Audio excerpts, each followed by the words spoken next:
aynan faoliyatga kirib kelishingiz, psixologiyaga kirib kelishingiz, mana shundagi kirib kelishingizga bo'lgan sabablar, yo'lingizni gapirib bersangiz qisqacha. Ustoz, sizni bir tarafingiz borda, odamni zo'r ochasiz rostdan ham savollaringiz bilan. Yuragidagi savolni topib oladilar-da, ustoz. Gapirgisi kelmagan odam gapirib ketadi. Yashab o'tilgan og'ir tajribalar olib kirgan. Nega degan savollar olib kirgan.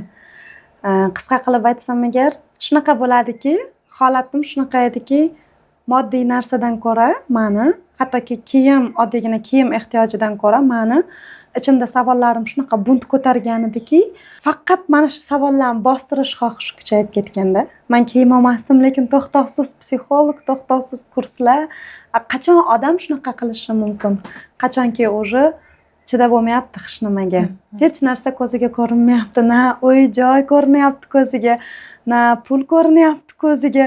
Faqatgina o'sha ichidagi savollari bosilib, ichki xotirjamlikka kelsa bo'ldi-da.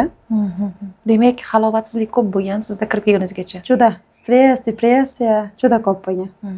Hatto shunaqa 2021-yil ham xuddi shunaqa gapirganman-da. Birinchi borganimda psixologda, amaliy psixolog Lola Anvarovnada bo'lganman. So'raganman, "Men aniqlab bering, men cho'ta o'zim yomon his qilyapman, jinni bo'lib qolmadimmi?" Men savol shunaqa bo'lgan. Mutaxassisga berilgan savol, men jinnimanmi yoki normalniy odammanmi? Men o'zimni normalniyda his qilmayapman chunki yashagim kelmayapti, yasholmayapman. Sal jinniroqmanmi yoki aniqlab bering, sizlar-ku-da psixologmisizlar? Sizlarmi tashxis qo'yasizlar? deb kirib kelgansiz. O'zingiz klassik psixolog bo'lgansiz o'sha paytda. Albatta. U payt men o'qituvchi edim. Oddiy o'qituvchi bo'lgansiz. Lekin baribir zamonaviy psixologiyani yo'nalishi boshqacha-ku klassik psixologiyadan.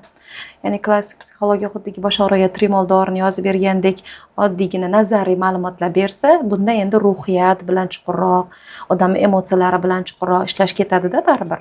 Men buni unaqa degan bo'lardim. Master bilan, ya'ni o'sha klassik psixolog bilan ishlaganimda, ularni oldida o'sha 1 soatda menda juda katta o'tishlar bo'lardi. Qalbim ochilardi, yuragim ochilardi. Hamma savollarim hal bo'lganda, lekin ular menga shunaqa kitoblarni berdilar. Tafakkur, xotira haqida kitoblarni berdilar-da. Siz tasavvur qiling, siz o'lishni xohlab turibsiz, hali yechilmayapti, siz u kitoblarga qaragingiz kelmaydi, u mavzularni o'qiy olmaysiz. Keyin baribir shuni o'rgandik, izlandik. Institutda o'qidim, 2-institutda psixologiyada, darslarda. Bunaqa emas devorardim-da, har bitta ustoz bilan tortishardim. Sizlar menga aniq javob bermayapsizlar. Yo'q, unaqa emas. Holatimni-chi shunaqa darajada uyat degan stereotiplar orqada qolib ketuvdi-da men uchun. Borimni ko'rsatardim, aytardim. Eshitsalaringiz ham haqiqati shu, eshitmalaringiz ham haqiqati shu. Men borimni gapiraman. Qo'pol gapirayotgandirman, lekin borim shu. Menga haqiqatni gapiringlar. Menga kitobinglardagi gapni gapirmanglar.